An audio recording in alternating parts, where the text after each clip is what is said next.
asked me, and I'm sure it's one we should tackle here. We are preparing the DVDs now, and David and Dan, what can the fans expect on the DVDs and the Blu-rays? Will there be deleted scenes and extended scenes, or special features? Expect us droning on and on and on. No, there. Unfortunately,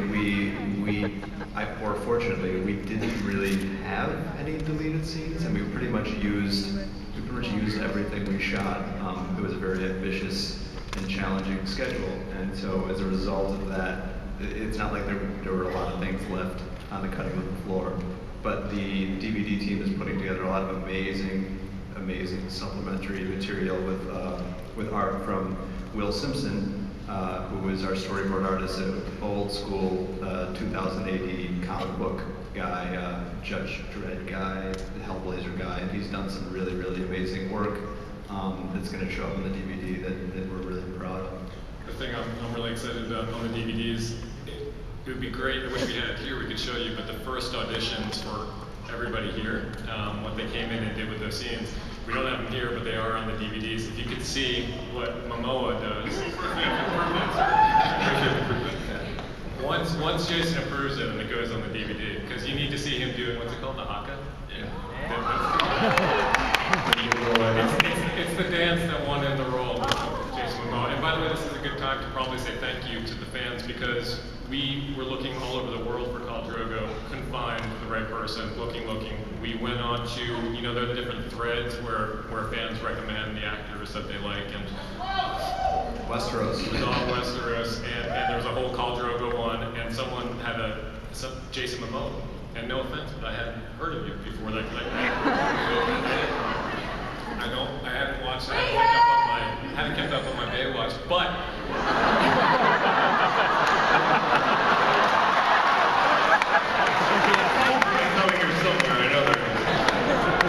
so we clicked on the fan was kind enough to have a link with Jason's picture, and we clicked on that, and we thought that kind of looks Drogo-y.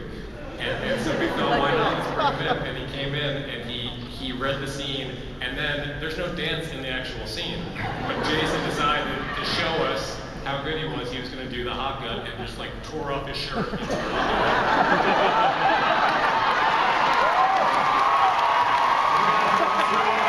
how you want to sing?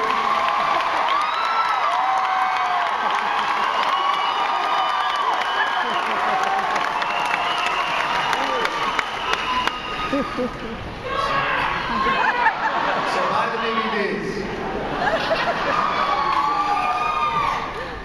Jason, I mean, what was it like? Almost all of your dialogue in the show is in a made-up language. That must have been an interesting challenge for you. Yes, it was very interesting. Actually, when I went to the table reading, I met the 50 cast members. David and Dan pulled me aside and they're like, oh, we got this great idea. We think it's a good idea that we've made this language because there's no way that the whole tribe would learn how to speak English. And and I'm like, well, that absolutely makes sense. We should, it's a good idea. Like, well, we have this language, it's like German Arabic. I want you to listen to it. And it literally sounded like Jabba the Hutt and like Fozzie Bear. Waka waka.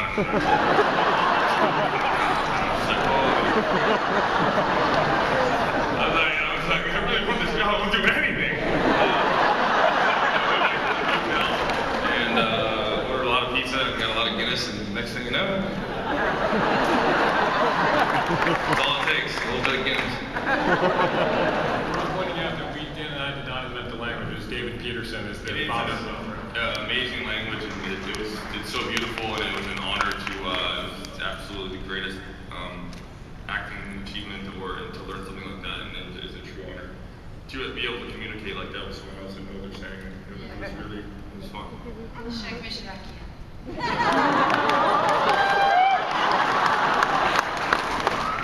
So was that your favorite scene? Your great speech in Dothraki was an amazing. Yes, I mean that, George. When I read the book, I was like, it was the greatest war speech I've ever heard, and I have to have this role. So just reading that was an absolute. That was it for me. I'd like to ask actually actually all of you, what was your favorite scene to film in the first season? What's the one that you got most excited about, and looking back on it, you're really pleased with it? Nikolaj?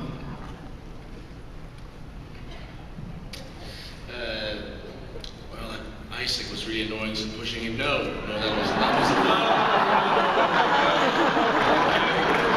Isaac is the sweetest kid. It was just a joke.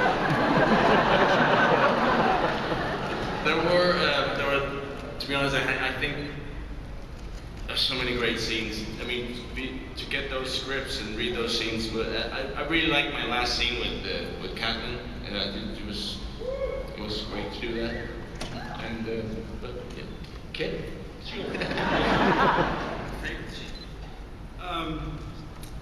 Probably the scene with Arya with Maisie. It's beautifully written. It was a really kind of wonderful, very sad moment for the character. I liked getting hot and sweaty with Richard and Alfie. You know, that was quite sexy. And apart from that, I don't know. I had loads. The fight scenes were a lot of fun. A lot of fun. My favourite are still to come, because we just read some of season 2. But the first season, I really enjoyed doing the scene with Mark Headey, who plays Robert, and just because it was more revealing than I'd had a chance to do. And that's another wonderful scene that Dan and Dave contributed there. It's not from the book, so thank you for that scene. Peter?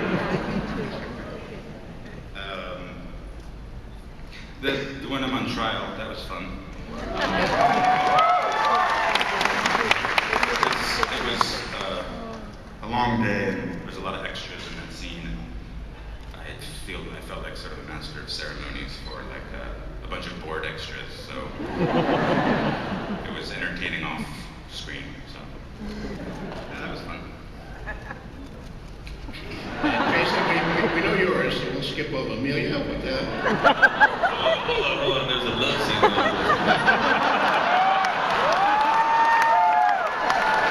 Not married, I gotta do it. I think my one's pretty easy. I think it's definitely the final, where I get to do my name. That was just, amazing. But then getting to see it properly, like on screen, was, I mean, even just the sound of those dragons, like shivers, amazing, just how I thought it would be. So yeah. Max, do you have a favorite scene? Well, you stole my favorite scene. So you know, I love a scene that all the ones that have been mentioned, also Arya and Syria.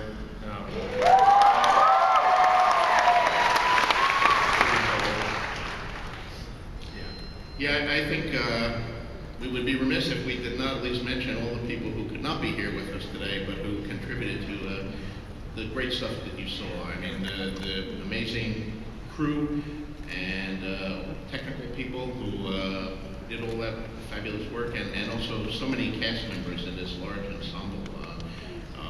Maisie Williams as Arya.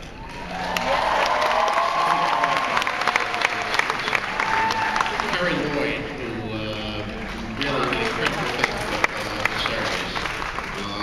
And, you know, I could go on for 20 more names here. Sean Bean, yeah. And I'm very pleased with the 13 Emmy nominations, as I'm sure they are, but Sean was wrong. He should be up for this thing. So we could go on for hours, but we can't actually go on for hours, and so I'm going to devote the rest of this to questions from the audience. So there are, I think, microphones set up somewhere. I can't see which light. There we are. So state your question, and someone will answer it. Hey guys, love the show like everyone else. And the show introduced me to the book, so I was wondering how many of you guys ran home after the filming of season 1 to find out what happened, or how familiar you guys were with the source material? I know what happened. I was shocked. Shocked. Yeah, well, after my first audition, I got the first book and devoured it in not too long a time, and then was obsessed with it and was ready to move on to book 2, but wanted to be with Danny as we were filming season 1. So I was very much like, I mean, seriously, my copy of the first book is like taut. It's got all my notes in. It's, you know, like kind of was my Bible for a really long time. And then my celebration of wrapping season 1 was starting book 2. So I'm kind of gonna go like as that. Yeah. I really, all I want to do is just read ahead, but I'm trying to pace myself so I know where I'm up to. Yeah. When I read the first book, I locked myself up for like 4 days. I actually read it, was just blown away, and like right when it came to me dying, I just like was so in love with Drogo, and I started panicking. I flipped through, and I'm like, no way. And then I went to Barnes and Noble, and picked up the book, and I'm reading it, and I was just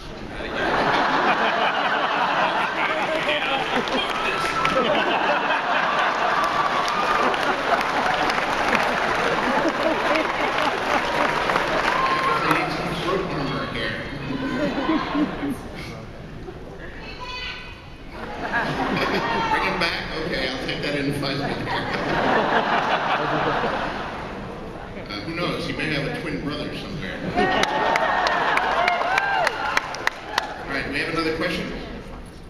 It's actually related to something you just said. Mr. Martin, why is it you're always killing off people's favorite characters? Well, it keeps you on your toes. No, you know, I've always believed that I want people emotionally involved in my story, and when they're in a dangerous situation, just as you'd be in life if you were in a dangerous situation, I want the readers to be almost afraid to turn the page, not knowing who's going to win, who's going to die. I mean, we all know books and movies where, you know, the hero may seem to be in deep trouble, but you know he's going to get out of it because after all, he's the hero, or they are the heroes of this group. And those shows are fun, but they don't really involve your emotions, and that's what I'm looking for.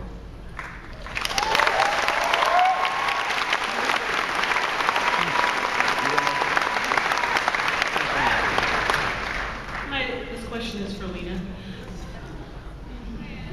Hi. Dang, I'm nervous. I say this every time.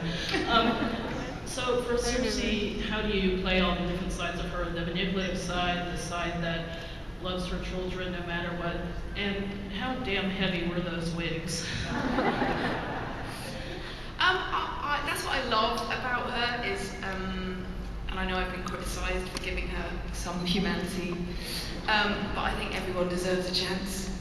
And I just think she's a confused woman who thought life was going to be something very different, and she just tries to cope with what is and hold on. And the wigs, part of the game.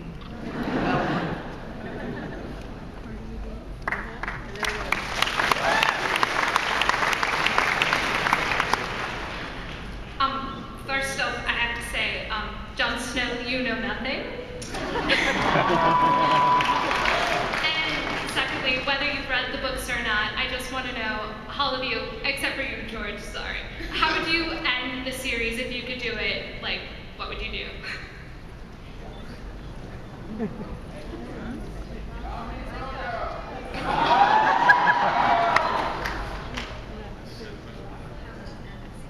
The series.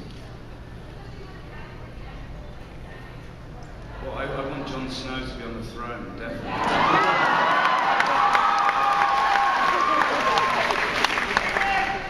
Yeah, but I mean, it's that's the brilliant things. It's so up in the air. Who knows going to be sitting there, and and he'll be dead and he'll be alive. And, I can't even imagine. I know what I want, but I think like in the books, probably everyone here wants the same thing. They want to be sat there. But yeah, who knows? It's the end of the movie. There's been a big battle. It goes to dark. It's black for 10 seconds. And it comes up as a scientist